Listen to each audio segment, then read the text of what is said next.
Hi everyone, this is video 3 of Unit 1. So we're going to talk about homeostasis next.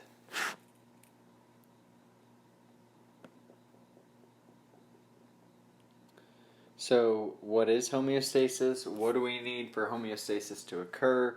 And what is going to throw us out of homeostasis? Homeostasis is the condition of a stable internal body environment. Okay? It's stable. The word is stable. The word is not constant. So the word is stable. So never constant. It's in dynamic. Dynamic means it's always changing, but dynamic equilibrium. So just think of a scale, okay? There's a balance. As long as you don't go too far one way, you're not thrown out of equilibrium. So if I draw, I'm really bad at drawing. Okay, so here's my scale. As long as these things aren't going too far this way or too far this way, as long as they're in balance, you're still in homeostasis. So that's where you have this dynamic equilibrium.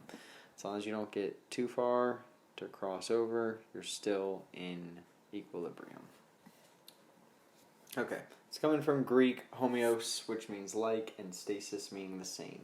So it's this condition of staying the same. Requirements for homeostasis to occur. So we have ranges, homeostatic ranges. For example, for pH, we have a blood pH of 7.35 to 7.45. So you can be 7.37 or you can be 7.41, but you can't be 7.82.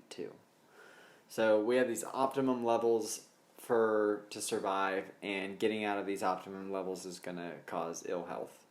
When you get way out of range, you're going to die. So these things that are going to get us out of this homeostasis, throw us out of this dynamic equilibrium, these things are called stresses or stress or stressors, whatever you want to call them. So right now we're going to say stress. What is it? It's a stimulus. Remember, a stimulus is a form of energy. Maybe it's chemical, maybe it's mechanical, maybe it's electrical. And this stimulus is going to take us out of this balance, out of this dynamic equilibrium. So it's a stimulus. All stress are stimuli, but not all stimuli are stress. So, for example, let's just say,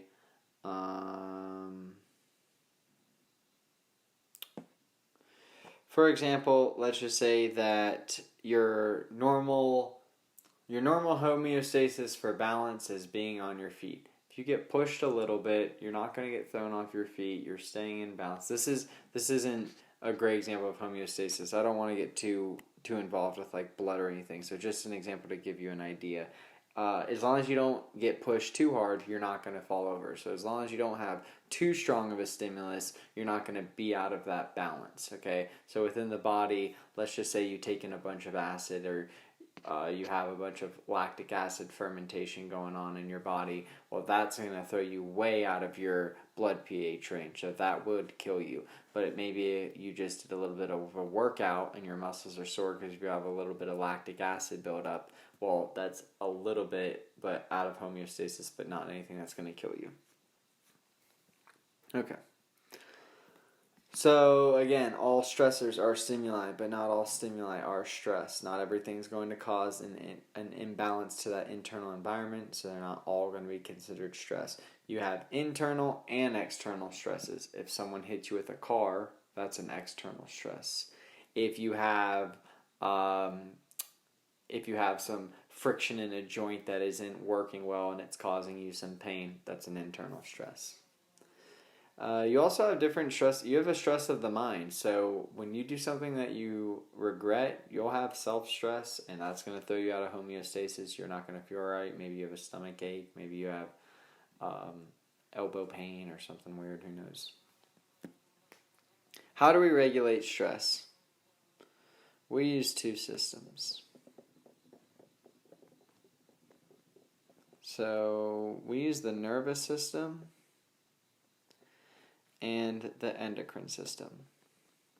We will study both of these, and it is actually amazing.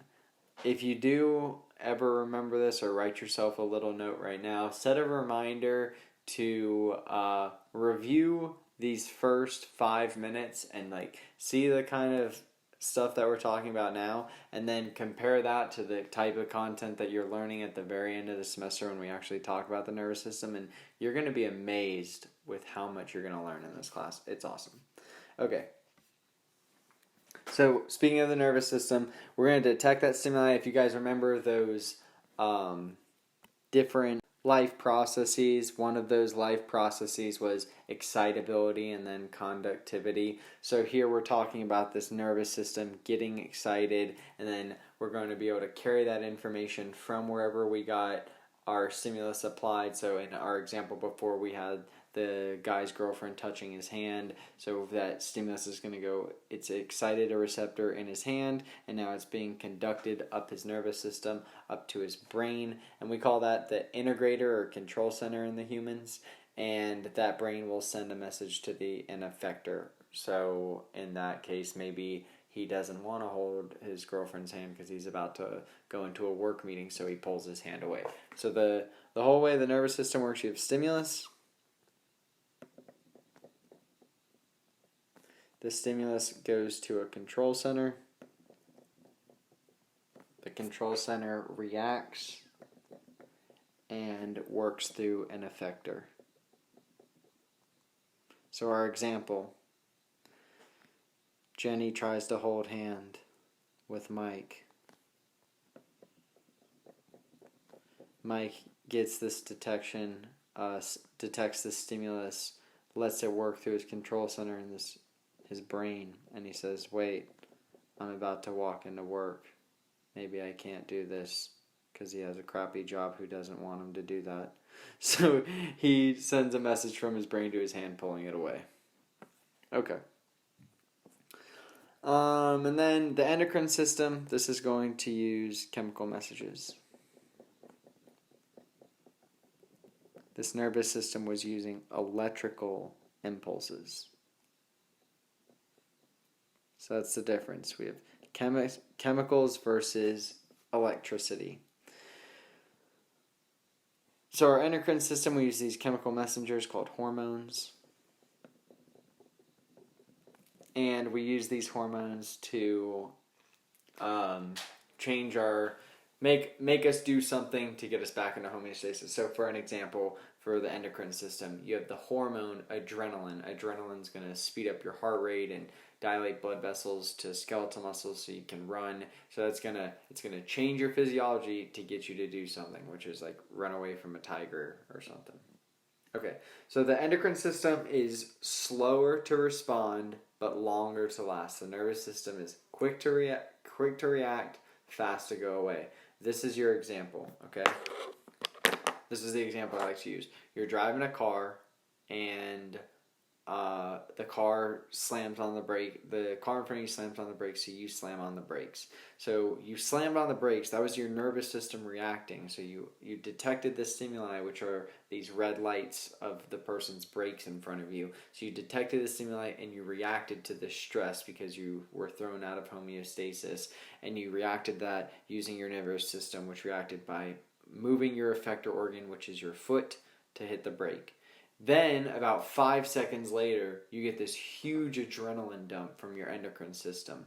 So we have the same mechanisms to protect our body now that we did 100,000 years ago. So 100,000 years ago, when we needed to get our fight or flight system, that adrenaline feeling was really good to help us run from a tiger. Now we saw that fight or flight situation of us about to slam into a car. We know that there's consequences, but our body's using that same system from 10,000 years ago, which is that adrenaline. So even though you've slammed on the brakes, you stopped, you're listening to radio, driving now, and you're all cool, then you get that huge adrenaline dump because, remember, slower to respond, longer to last. So that nervous impulse was...